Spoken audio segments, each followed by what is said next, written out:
Hey guys, welcome to the gun shop, and today we're going to be shooting this, the Haenel Jaeger 10 Pro Sporter.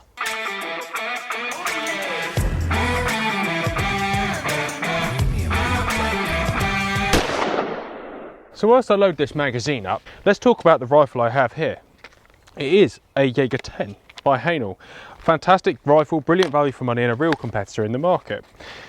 For those of you who haven't seen our other video review, our tabletop, check it out. This particular rifle is in 223, and we're going to be using Cellar and Bellet ammunition today, which is one of those bullets that is just good value for money. And actually, surprisingly good quality for bargain ammunition, really. As you can see, the magazine just top loads, it's real easy feed. You just get it and you push it in. I should say at this point that it is only a 3-round mag, which is a bit depressing actually in a 223. Not that it's the end of the world.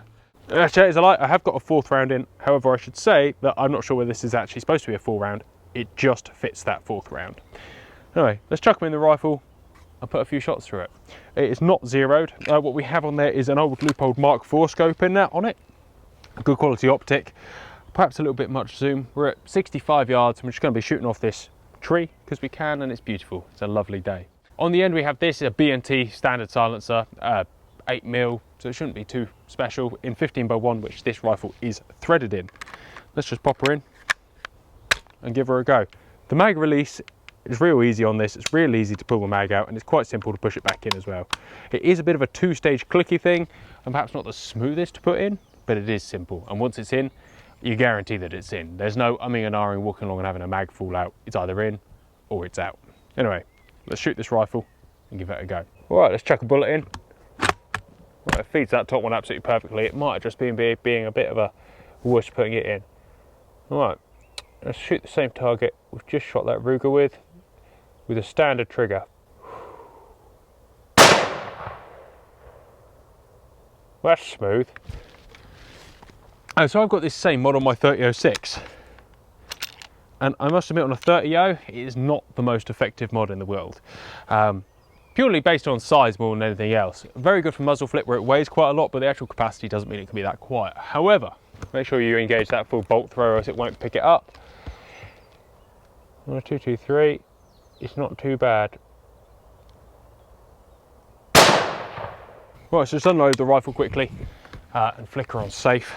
Now it's worth mentioning there is a 3-position safety on this rifle. So you get bolt lock, fire and bolt open, and your intermediate.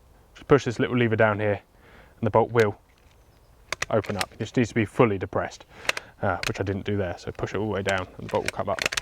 Very nicely engineered. There's a few larger chunks on this gun than perhaps you'd like. However, it is nice, it's big, it's clunky. There's not too much finesse for a rifle with a huge amount of finesse, which is quite a strange combination actually. Before we move any further, let's just adjust that comb down quick. Just pull the bolt out. It's on a lever on the side here. Let's have a quick look over it before we actually shoot it anymore. So this bolt is actually really complicated. It's also worth stating that there is 2 Jaeger 10 bolts. Explain that one to me, I don't really understand. There's a 6-lug and a standard 3-lug. Both bolts take a very different assembly system, and both bolts are equally as complex as each other. The 6-lug one is slightly preferable, however 2 lugs will work just as well. This is just a dedication to what it is. Very nice, you've got that deep inlet on the front there on all their guns with that little extractor and plunger. That said, I've never had any issue with the extractions on them, they do just work.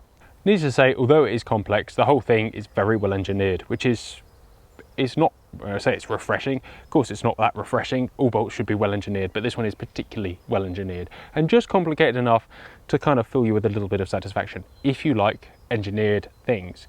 The engineering quality on this is top notch, however, simple it is not. If you want simple, go buy a Tikka or a Remington. However, all of that complexity, it does pay off in making a really refined rifle feel really nice with just enough exciting toys for £1,000. Anyway, the reason we made it safe was to click it up. It needs to come up quite a way. Let's knock it up quite a way. We've now sold quite a few of these actually, so we've had some fair reports on how hard they are and how good they are. First things first is that this rubberized coating does come off if you beat it really hard. If you don't beat it really hard, it should last fairly indefinitely. And that's about all they had go wrong with them, is the rubberized coating coming off if you do beat them hard. Apart from that, they are really, really solid rifles. A personal thing now is I find this grip actually there's this kind of line, this stylized line that runs through the grip there. It looks good and kind of feels all right, but doesn't sit well in my hand. It almost feels like the start of a big fat heavy palm swell, but there isn't one.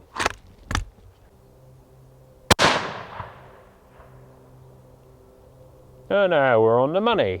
So I've just parked myself in this rather comfortable little nook, sat on a stump inside of a hawthorn bush. My barrel after 4 shots is not even warming up actually. It's like I've not shot any. Let's shoot it a bit more. All right, I changed my mind actually. This is probably the least stable position I've been in. I'd rather stand up on that stick, but whilst I'm here.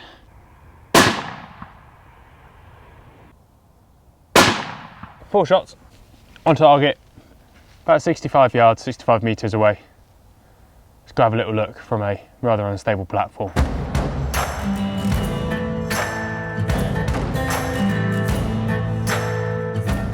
All right, so that, as a group, makes me quite happy. You've got 3 in a jaggedy hole down the bottom and 1 up the top there. Those 3 at the bottom are well inside of a 1/4 inch at 65 metres, which I'm quite happy about. And the flyer, well, it will happen if you shoot from an unstable platform.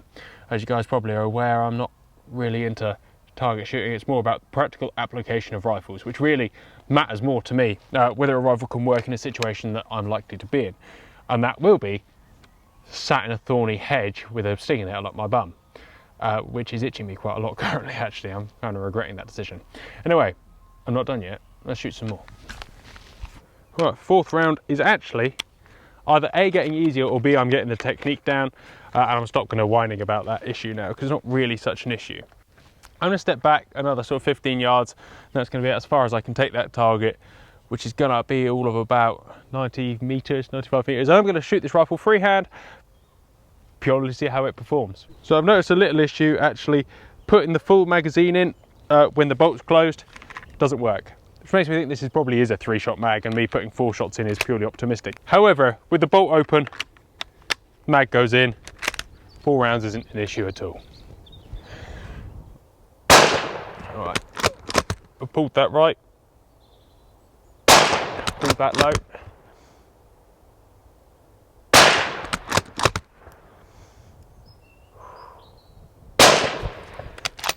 All right, maybe that was a little bit rushed. Let's have a few more shots. One thing you do notice is the safety is a little bit far forward, which means you can't just naturally push it off without taking your hand away from the trigger. Whether that's good or bad will depend on what application you look for. It's windy. I'm going to blame the wind. So actually, if you do just take your hand and push it forward as opposed to want to push it forward with your thumb, actually it's in the right place, and it was just me just being an idiot. Enjoy.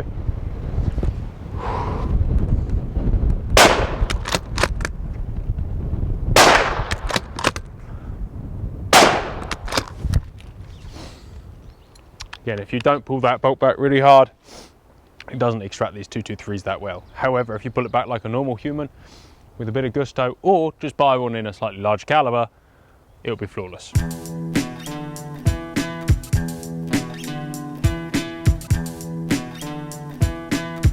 All right, so we're not too bad. You know, they're all on my hand at least. We've got 2 touching there. For those who don't believe that, you've got the 2 separate holes on the back. We have 1 there and 1 there. Stringing a little bit, but not too bad. I must admit that BNT mod is really heavy. It doesn't make for a nice freehand shooting moderator, that's for sure. So, what do we think of the rifle? I like it.